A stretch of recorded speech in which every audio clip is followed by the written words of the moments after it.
Hi, Heather here from Creative Kiwi. Here I'm sharing a video on how to make our large in the hoop Dresden placemat. I've had so many requests to do this design, so I'm glad I can finally share it with you all. This is, I guess I'm calling it the bigger cousin of our original Dresden placemat, which was done in 4 hoopings. So this new one is done with 8 hoopings, so you get a really big placemat. So you can see the sizes there. 4x4 hoop, you can make a 10.5 inch finished design. 9x9 is 24 inches, so there's lots you can do with this design. This design really is all about the fabrics. You can see that beautiful rose one that Dorina has done showing in the picture. That was done in the 8x8 hoop. So it's really, I've created it with minimal quilting because it's really all about the fabrics. You can make it 1 colour, 2 colours, multicolours, whatever you like. You can make your placemat completely reversible. There's the front and back of the 5x7 sample I did. I know you ladies love doing seasonal placemats to change your table settings. With this design you can get 2 different samples or 2 different seasons for one. And as always, you could add your own embroidery design to the centre. That way, if you've got a favourite design, you can showcase it in this beautiful placemat. Anyway, enough about that. It's time to let's have a look and see how to make this placemat. So the things you'll need for your Dresden is a couple or two contrasting fabrics. You could do it 1 fabric if you like. For the front, a backing fabric, which I've added iron-on interfacing to. That is completely optional. We need some batting. I use it's about a 1/4 inch thick fusible fleece Helen. And I just thought I might explain about the files. So you have 3 files, or 3 segments, A, B, and C. So segment A, there's 2 raw edges on both sides. Segment B, there's just 1 raw edge on the right hand side, because it's a joining stitch. And segment C, there's no raw edges. You don't have to know too much about it, but basically you're going to stitch file A once. File B, which has a joining stitch, you're going to stitch that 6 times, and then the final one to join all the Dresden pieces together is file. Now each segment is made up completely the same way, so I'm just going to show it once on the video. So basically how you add your fabric pieces, cut away the excess, that's all the same for every segment. The actual differences in the final, the joining, and in how we stitch it together. So as I say, I will go in detail the first one, how to make a Dresden segment, and then the rest of them I kind of summarise. There's just no need to repeat for you. So we always start with the hooping. So this is the 5x7 hoop. Got 2 layers of water-soluble stabiliser. That's the fabric type, not the plastic solvy type. And obviously to stop any movement in the hoop, we hoop the 2 layers, and I use the pinning method, as you can see. There's more detail on the website if you'd like to know more about that. And then basically what we do is pop the hoop into the machine and stitch our first outline. Next we place our layer of batting or Palin over the guideline, and we stitch the next colour to attach it, and that gives you the guideline for your 2 separate segments. You can take the Palin in place if you prefer. We remove the hoop from the machine, and we're just going to, using some sharp scissors, cut away that excess batting. This just makes it easier, there's no bulk in the seams. Okay, I just want to stop here, and I just want to talk about your backing and the options we have.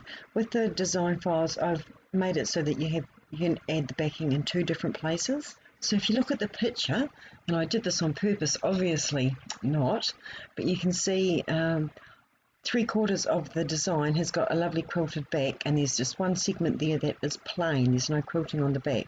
And that's all to do with when I added the backing fabric. So the option is having completely quilted on the back, fully reversible. The thing you need to think about is that it's your bobbin thread that's obviously going to show, so you either have a matching bobbin thread or completely contrast, whatever suits you. If you wanted to put an embroidery design on the front, particularly for the bigger segments, you would probably want to have your backing fabric added later so that you cannot see the back of the embroidery. So they're the 2 options. So for this one, I had intended to have the backing fabric put on at the beginning and therefore have it fully quilted. So let's get back into it, and I'll show you how you put your backing fabric on the back so that you can have a beautifully quilted back of the placemat. So it's simply a matter of taping your backing fabric on the back of the hoop at this point. And I must apologise, I'm not sure why I haven't got the tape showing there. Next we flip it over and we're just going to put one side of the Dresden in place. Now it's the left hand side, and you're just basically putting a piece of fabric to cover that first segment and taping it in place. Now you take all of that to the machine, and we're going to do the next stitch, which will stitch down that first Dresden. We're just going to cut away the excess fabric on just the side of that piece of fabric. Then we're going to add our next piece. Again, you can tape it in place if you wish, and off to the machine.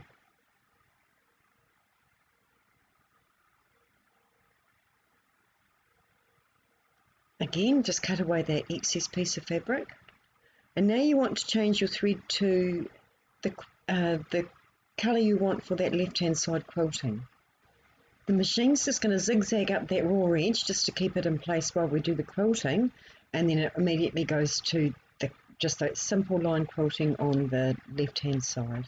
Now if you don't want quilting, you can just skip this step, and I've made the quilting two separate colours, so you can, if you want to have quilting to exactly match your fabrics, it's up to you.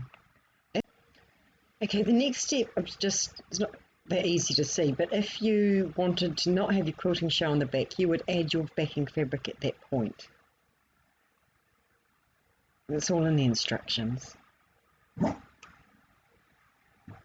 what we have here is, this is a step where if you have just added your backing fabric, obviously it's going to attach your fabric, or just, even if you did it at the beginning, stitch that stitch and it just gives you a nice cutting edge. Then as you see, we take the hoop from the machine and we're going to cut away the excess fabric on the front and the back of the hoop. So that's the back, and we do the same on the front. I'm using duckbill applique scissors from Echidna. I swap between using those scissors and my normal dressmaking scissors. Mainly just use the ones that are the sharpest. And just remember, all of the segments are made this way. This is how we start them all. The only difference is the next step.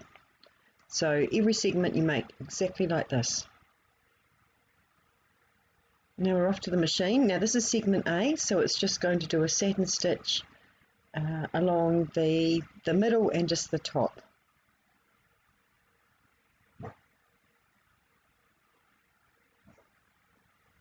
And that's it, that's your first segment made. So you remove the whole design from the hoop, and we're just going to cut away the stabiliser. And just the two joining sides. At this point you can cut as close as you can to that stitching line. Whereas by the satin stitch, obviously you're going to leave a gap just so we can remove that later with hot water. Segment 1 done. Now just reiterating, you're going to load file B and you're going to follow those exact same steps. You're going to do the guideline on the stabiliser, add your pellin, cut away the excess, add your fabric pieces, have your backing. You're going to do that right up to the point where you have added both sets of fabrics and cut away the excess front and back. Second, you're going to see where I've done that with segment B, and I'm back at the machine, and what I'm doing here now is I'm just doing a zigzag stitch, and it's going to stop the machine where we're going to join our first segment. So it's going to join along the left edge, along the stitch line. And you've got a stitch line on your completed piece, the right hand side, so you're just going to match those. Now the centre, you need to match at the outer edge because the centre gets fixed up later. What you're doing is you're placing it on the stitch line, just slightly overlapping, so that you've got stitch line upon stitch line, and you can see where the curve goes. Now I'm just going to tape that in place, Just see I'm going to stitch down that stitch line and zigzag down that stitch line. I'm sorry, you can't see where I've taped it at the bottom, but it's just following that stitch line exactly. So we've got that in at the machine. Now you can slow your machine down if you like, or stop and start it as you need. But basically this stitch is the joining stitch, and it's just doing a zigzag to catch both pieces of fabric.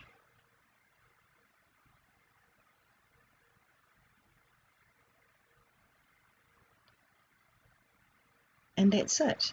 Now just have a quick check here just to make sure that you have captured both sides of that fabric. If you haven't, you're going to have to do it again, because this makes the join nice and easy. And now we're just back into our satin stitch, so it travels back up and does exactly the same as the other segments, but this time it's going to stitch right down that join.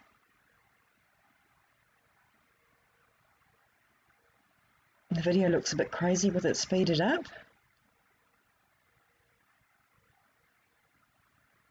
And yeah, I'm not going to make you see it all. There you go. It's stitched that final. It does the two lots of satin stitch and just leaves the one raw edge.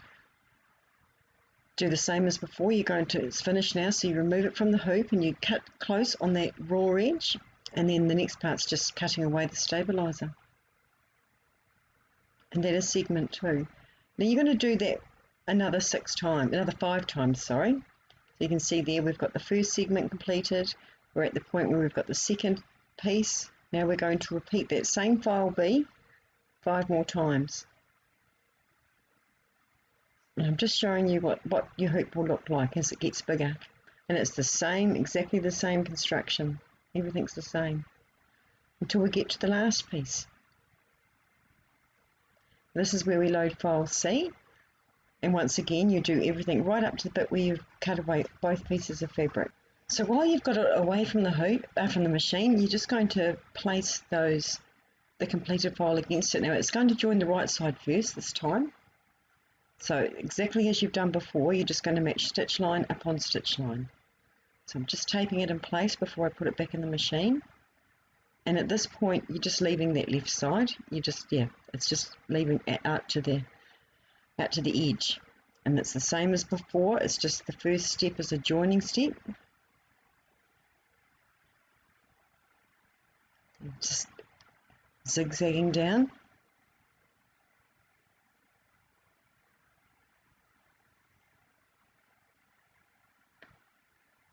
As before, just have a quick look and just make sure that it has joined. And I'm quite happy with that.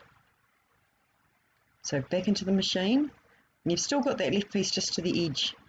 Now the stitch is just going to stitch back along where you've come, and it's going to just zigzag along the top edge and stop where you're going to do that last join.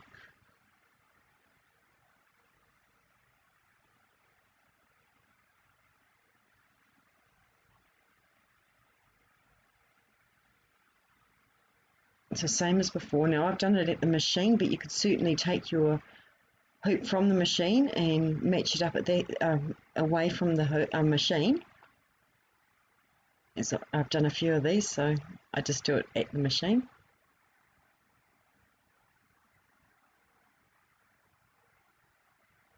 And it's just going to do that zigzag join and join the whole Dresden together.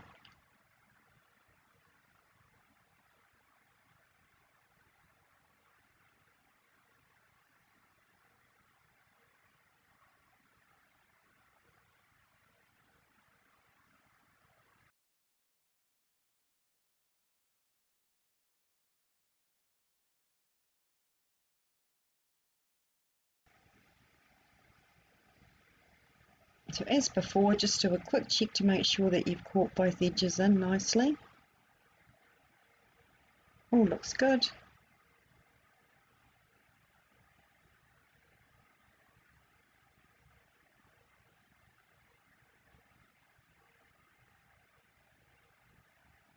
And now we're just going to do the final stitch, which is those satin stitch edges.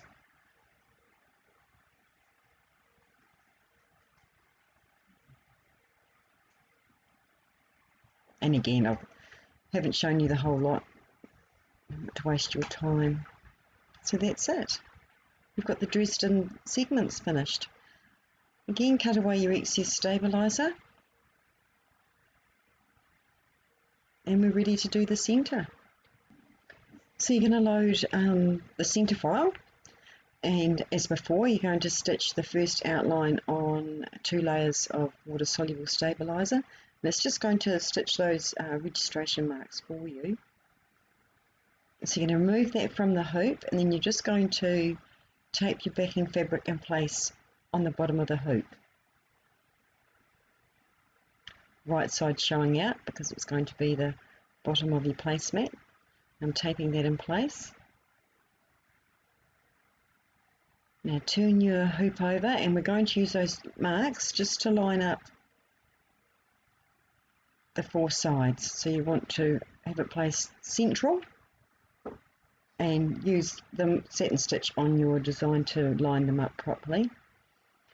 Now the centre is actually going to stitch bigger than the hole that's there, and that's just so if there has been any areas where it hasn't matched up completely in the centre, that you get a second chance to have it all looking nice now. So we've taped that up. Now I don't like stitching over tape, so I actually stop my machine just before I get to the tape. That's just personal preference. I just don't like the hassle of removing it. So here I am just stopping and starting. You do not need to do that. You can stitch over your tape. It's completely personal preference.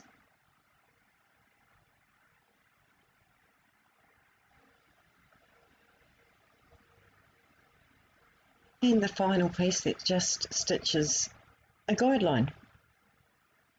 And as you can see, its centre is slightly bigger than what we have at the moment. What we're going to do is cut away that excess.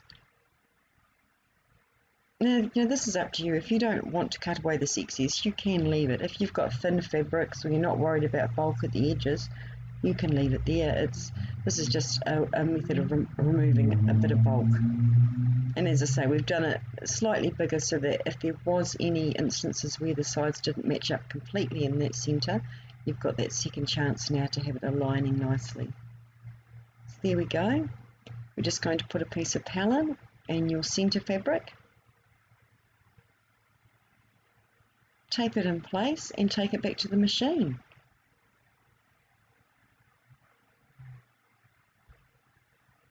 Now that actually goes around twice. Oh yeah, there we go. Stitches around twice, just to give you a nice cutting edge.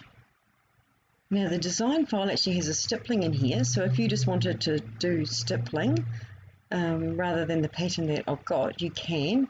Now this one I quite like the material and I like the pattern, so I'm just going to stitch my little decorative stitch there. But you can do either or. You can just stitch a stipple and add your own embroidery design, or you can do the design that I have. Now because I added the backing at the beginning, that design shows on the back. If you were adding your own embroidery design, at this point I would add the backing now and just stitch round 2 again, just so you wouldn't see the back of the embroidery design. It's just personal preference on that. Either way, once you have a backing attached, you cut away the excess fabric on the front and the back. Get your sharp scissors.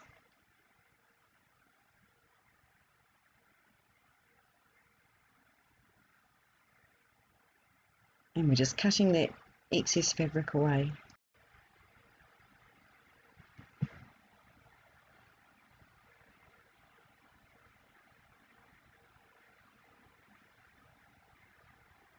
I'm just so close to finishing now.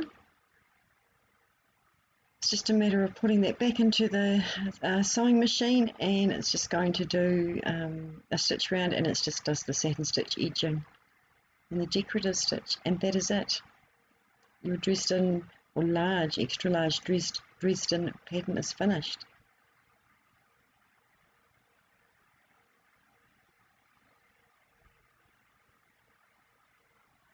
The last few steps, we just remove that from the hoop,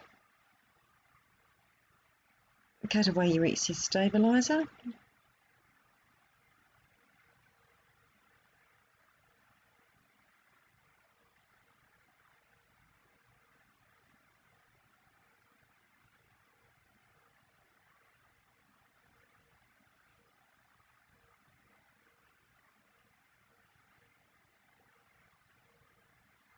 That's just to show you, that's the 5x7 size, and that's a cotton reel. So just even with a technically small hoop, you can make quite a large design. Now I'm just going to show how you remove all the excess stabiliser, just with hot water and a cotton bud or a Q-tip, and you just take away all that stabiliser, smooth it all away from the edges of the placemat. Now on that, because at the moment, once it's finished, there is still water soluble stabiliser inside, if you were to use it just as it is, the first time someone spills water on it, it's going to shrivel up because it's got the stabiliser inside. So you can choose to put it in the washing machine just on a normal wash, and then just iron it when it's finished, and it'll be back to perfect. And that way, if something drips on it, you won't have to worry about the placemat shriveling up. You don't want to mark it, but hey, it won't shrivel up. I just thought I'd show you that this is just like a small number of samples of the Dresden designs, our previous ones, just to give you an idea of how people use different fabrics in different ways and different ideas. So I think there's some Halloween themed ones there, obviously the red, white and blue for, I guess, Thanksgiving, just anything. So you can make Christmas ones, Halloween ones, Easter ones, just colours that you like, just anything at all. So I have got the link in the instructions if you want to go look through and just get some more ideas of just what you can do with this type of design. And as always, please join our Creative Kiwi Facebook group and share what you make. We love seeing what everyone does, and it can be so inspiring. I put out a simple design, and some of the things that you ladies make with them is just, it really is amazing.